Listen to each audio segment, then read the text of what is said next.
Greetings, Minecrafters, and welcome to another exciting Minecraft discussion today.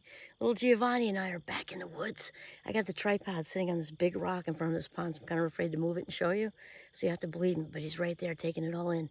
Okay, so my name is Kimberly Quinn, and I am out at the notch in front of these spectacular graphics that you couldn't come up with, you know, in any kind of cyber way and have them look as great. I'm sorry, but no. This is Vermont at its finest right here. And there's Giovanni rolling around in the grass. So, yeah, so today what I really want to talk about... Giovanni, hush. I know. This feels pretty good. What I like to talk about is emotional intelligence.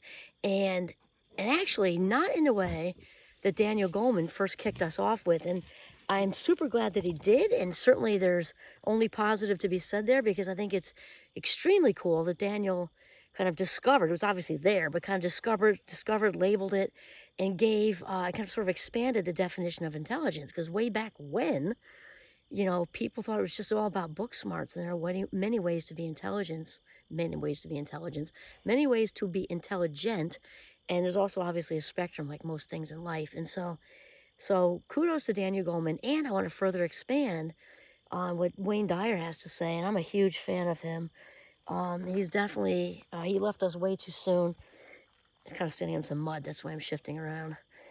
He left us way too soon because, wow, I would have loved to have lunch with that guy. So amazing. Anyway, so he expands it upon emotional intelligence, that there were really 4 components to it. And the first one is to be independent of the good opinion of others. And he says good opinion, good opinion. It does, so it's not like we're just focused on when, you know, we're doing that silent audience thing and what did she say, what does she think of me, what does he think of me, like external approval, everything out here. No, not just when it's bad, like I can't believe they said this, or what if they said that wasn't even real, but I'm worried about it. Even the good opinion of others. So it doesn't mean it doesn't feel great when other people, you know, when people give you compliments, especially when they're real compliments, meaning genuine, like they genuinely just love your presentation, love your new look, love how you handled that super difficult person at work, and with grace and dignity. You know, and when it comes from the heart, but here's the thing. It can feel awesome, and it's okay and definitely to take in those good feels, because that's how, whoops, I don't want to fall in the pond. That's why I'm kind of moving around a little bit. I still have my boot on from my foot. So to take in those good feels, so the brain also knows what to look for. We want to take in the good feels. We just don't want to be dependent on them or go looking for them.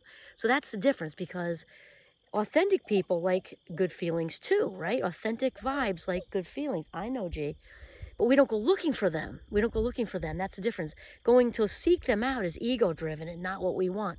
So when we say independent of the good opinion of others, yeah, it feels good. Yeah, we appreciate it. However, we don't need it, because we want the needs on the inside, not the outside. And his next one, which rolls right into this, is detachment from outcome.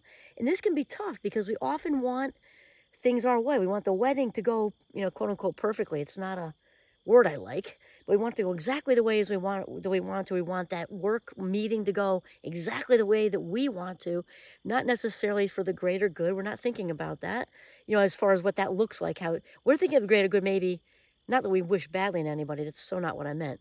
But we wanted the greater good, but according to how we envision it, instead of how the universe envisions it, kind of thing. So it means to really just want the best for whatever that looks like, and then be open to how that outcome unfolds. Same thing. We don't want our happiness, you know, boxes to check out here. We don't want to need this to happen, that one's approval, this one to think that way, that one to think this way, and for this to happen exactly this way out here in order to be happy inside. We want the needs in the living room. The needs in the living room, so that we can fulfill our own needs and be happy. Happiness comes from within. I think we all know that. Kind of cliche, but it's really the truth. It's our choice to be happy every single day in every single way. And it all comes within, to win from within. The third one, I love this. I was listening to him this morning, and I love how he talked about the appreciation of beauty is being something also with the enlightened person. But we're talking about emotional intelligence, but the enlightened part was just that much cooler, to be able to look at anything. Like, I'm out here with spectacular beauty. It's not really that hard. And on the other side of the camera are beautiful wildflowers. And it's currently almost October. This will air a little bit later. It's September 29th. It'll air in a couple weeks. And there's these gorgeous purple flowers that probably have a name. And they're very, very beautiful. So it's easy to see beauty out here. Wayne Dyer says, though, it's to be able to see the beauty in almost anything. In almost anything, even if it doesn't shout gorgeous at you like the background here does. It can be beauty, obviously, in a person, in the landscape. It can be in a car engine. It can be whatever. But we can actually, we've developed this, it's more like allowed. That's what I would say, allowed the filter, the natural filter, connected to source with a capital S, allowing that beauty in and being able to see it with this wonderful, wonderful lens. So that's the third one. And then living with passion. Yes, yay. Because again, when we are listening, when we're listening to our divine connection, call it whatever you want to. You can call it God, source with a capital S, universe, higher power, whatever. When we are connected and on our purpose, we are in our authentic zone. We're in our authentic zone and we're living in, with, and through our passion. It's great.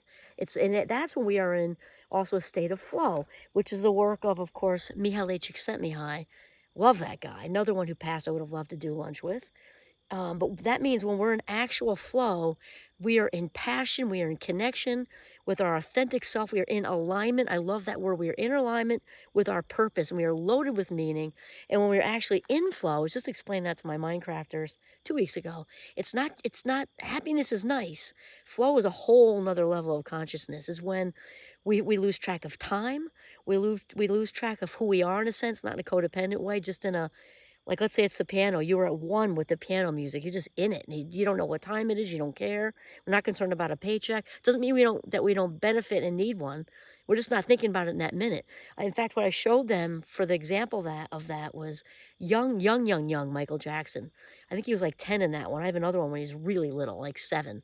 And he's just flying around the stage, his kind of purplish hat on and big grin, and no idea about paychecks, no idea about time, no idea about any of it. He's just doing his thing, right? And then I showed them another one of a 7-year-old surfer in Australia. Her name was, I think, her nickname was a Flying Squirrel, and she was 7, actually, at that time of the filming. They show her just flying around these gigantic waves in Australia. Personally, I just couldn't help thinking about the sharks, but that wasn't the point of the conversation. And then there's one where there's a child pianist, and then I show them Michael Phelps. We don't have to be famous or have all these, God-given talents to be in the flow. We can set the stage for that ourselves by what I just said to you. We can set the stage by first creating time. We cannot be in the flow if we're flying around like gerbils on crack. We just can't. We've got to make the time. And then maybe it's writing that's your thing. You disappear into that. It might be playing with a band in your garage. You disappear into that. It might be any kind of project, any kind of art stuff, any kind of athletic, anything. That absolutely is for, quote unquote, regular people that aren't Mozart. Right? But we've got to really set the stage for it, create the time, and then be in the window of what's not too boring for us and what's not too challenging. We got to be in that nice sweet spot. Let's say it's skiing, right? You wouldn't be on the beginner hill. You might not be, skiing backcountry if you're in the intermediate area. You'd stay right there, and that's when you could experience flow, kind of thing. So back to the sort of overall broad topic is emotional intelligence. First, one of the first discoverers was Daniel Goleman. It was just kind of adding to him. So remember, it's about the independence of the good opinion of others. And we like what they say. We absorb it. I mean, if it's good, we absorb it. It feels great, but don't need it. That's the whole point.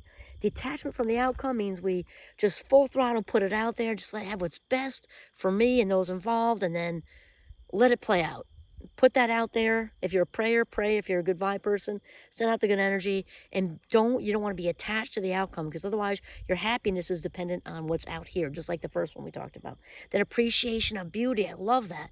To be able to be to see beauty almost anywhere. I would say everywhere, but 100% thing is a tough sell, because the absolutes don't really exist. We'll say the high majority of the time, even in a, rusty old car engine, being able to see something. And then lastly, living with passion means to live at your highest vibe, authentic self, on your purpose, in alignment with who you are, your own purpose, your own meaning, and with your divine source. And so that's it. When you're doing those four things, that is emotional intelligence in a nutshell, and also touches on the whole enlightenment idea. So super cool. And also, we talked about flow rolling right in there too, because where the focus goes, the energy flows. And that's when we are really in the zone.